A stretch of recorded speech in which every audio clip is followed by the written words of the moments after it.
So most people, they get frustrated and they give up on everything that they do. Or another thing that happens is they push so hard that the goal slips through their fingers.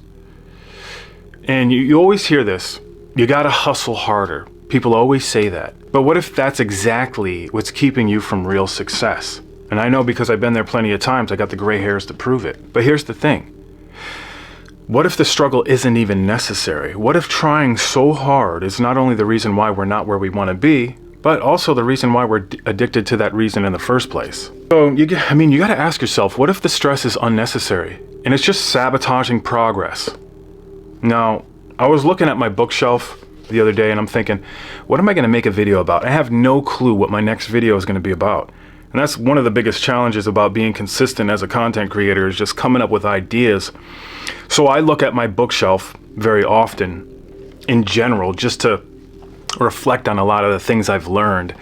And this book here kind of jumped out at me. The Art of Effortless Living. It's one of the books that I bought years ago, and I was reading the first chapter and I'm like, it just didn't resonate with me at the time. And I knew I wanted to pick it up at some other point and read it again. Give it another chance, basically. And so I picked it up. I started reading it again. And this is actually what I probably needed to hear at this point in my life.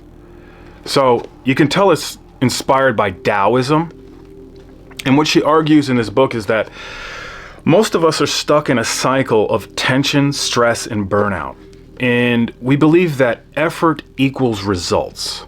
But the key to a fulfilling life, to health, to happiness, and even success isn't about doing more. It's more about doing less, but doing it the right way.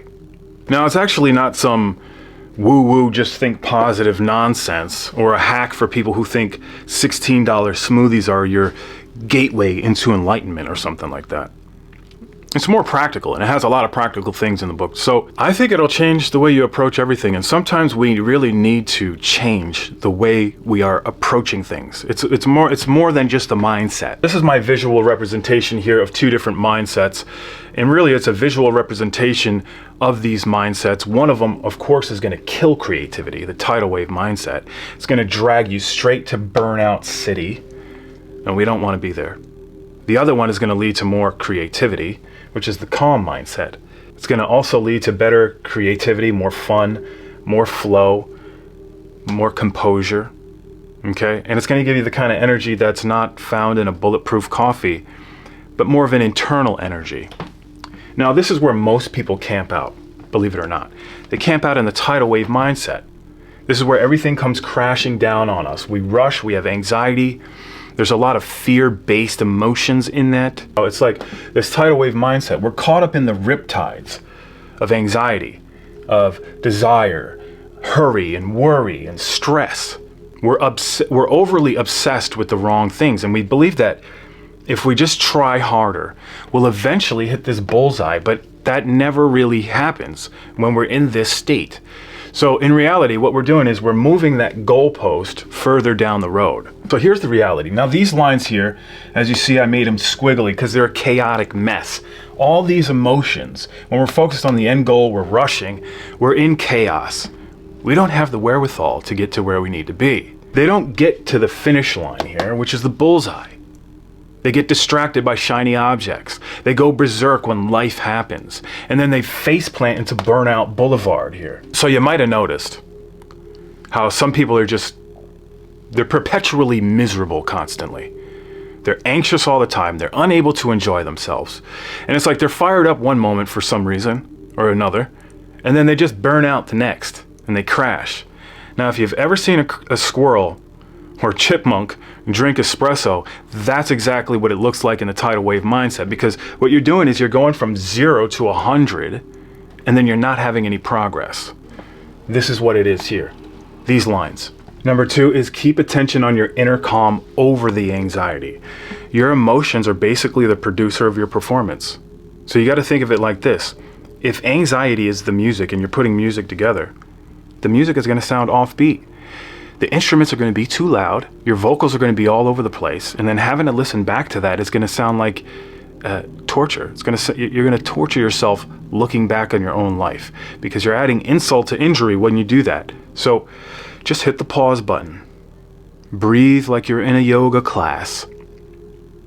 And then slowly switch the dial to effortless living. Just center yourself, because reacting like a drama queen it's gonna be like being power slapped by a tidal wave. You gotta stay cool while you're surfing the waves. Remember, you're doing all this because you love to do it. So think of it like this.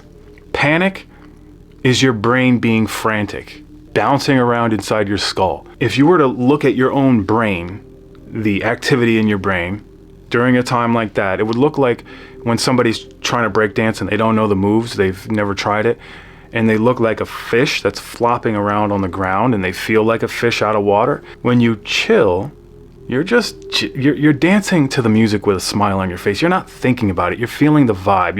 You're going off the musicality.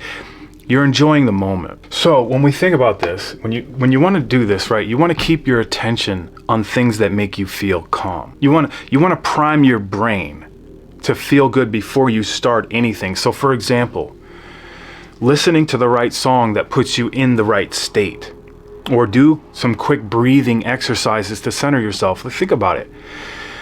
The deeper you breathe, like sometimes I need to just do this during the day. I'll be driving in the car, I need to deep breathe. I'll be doing a video, I need to take a deep breath. It's good to do this throughout the day. Human beings forget to breathe deep. Sometimes we're just like, oh my God, I just forgot to breathe. There's so many things, we can get into environmental stressors and things like that, but just focus on the breath. Let's not make this too complicated. Number 3, refuse to lose composure in the face of external pressure, because the pressure is going to strengthen you. Okay, reframe the whole thing about pressure. Pressure is more like a privilege. And instead of thinking something like, oh, I hope I don't mess up, and being worried about it, tell yourself, you know what, I trained for this. Let's go. I got this. This is all me. Pressure means that you're doing something that matters in life. If you don't have any pressure, you're going to wither away. Okay, so just stay calm and trust yourself in any situation.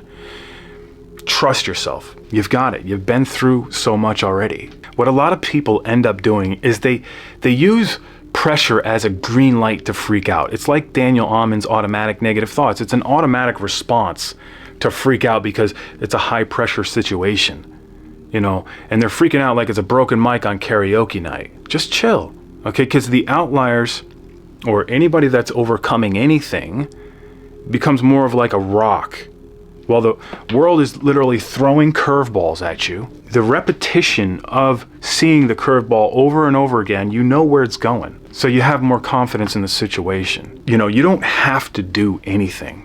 You get to do these things. Life is like boxing or jujitsu, where it's like a universal law where if you don't melt down, you receive the next belt in the jujitsu of life. So number 4 is performance is connected to pleasure. Keep attention on the enjoyment of the process of the activities. And just like we said here, this is the thing. The more fun that you're having, the better you're going to crush it. And if you're always struggling, you got to ask yourself this question. How do I turn this into a game? They call it gamifying the process or whatever, but it is a game, because this is the game of life. That's all it really is. Bring some creativity.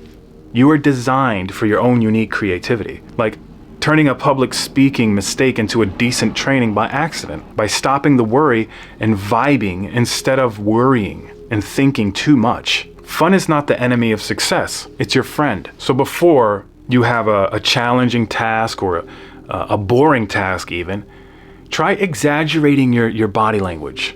Exaggerate your voice and see how it changes your energy. Another thing you can do is reward the effort. So it's like not just the outcome. Instead of only celebrating the wins, celebrate when you make the process enjoyable. It's like, okay, I had fun filming this today. That's a win. The workout I just did, it wasn't perfect, but you know what? I made it interesting. Or I actually laughed while I was doing something that I didn't want to do today. Another W. That's a win. Okay, so let's get real for a second. Which side of this organized confusion do you spend most of your time on? Are you leaning towards the calm mindset, or are you spending too much time in the tidal wave mindset? It's not about never being there. It's about slowly coaxing yourself back into where you need to be. You know, it's not stress shoving our way forward like we're arm wrestling your steering wheel through traffic or something like that. You're just chilling. You're flowing with the circumstances instead of fighting them, which is ultimately going to lead to unexpected breakthroughs. And it usually breaks through when you don't expect it. So just be honest with yourself on where you're at. And when I say be honest, it's like nobody's grading you except yourself. So grade yourself on your authenticity, on your integrity. Now here's the big thing here. What's one thing that you can do today to slide into effortlessness? Maybe it's deep breathing when you're in a stressful situation. Maybe it's finding more time intentionally to meditate during the day. Or maybe you want to gamify your systems. Make some time for creative pursuits. Do something today. Don't overthink it. We're not building rockets over here. The whole point in this is you're not doing more. It's not about piling on more effort. This is not a audition for the Hustle Olympics. It's more like doing things from the right headspace, the calm, centered headspace. And if you get that, you're not hustling backwards and struggling in the wrong direction. Instead, you create a sense of ease and joy in both your work and in your personal life. So live life with courage, live it with patience, with composure, being relaxed, creative, having fun in the process, because this side is the most important side. At the end of the day, when you're at the end of your life, what's going to be more important anyway? Let go of the rigid expectation of focusing on the end goal and trying to constantly push through something. All right, you need to be more flexible. We all do need to do this. I need to do it as well. It's a reminder to myself. So we're being more able to handle the challenges effortlessly. All right? Drop me a comment, hit the like button, do the rest. I'm out of here.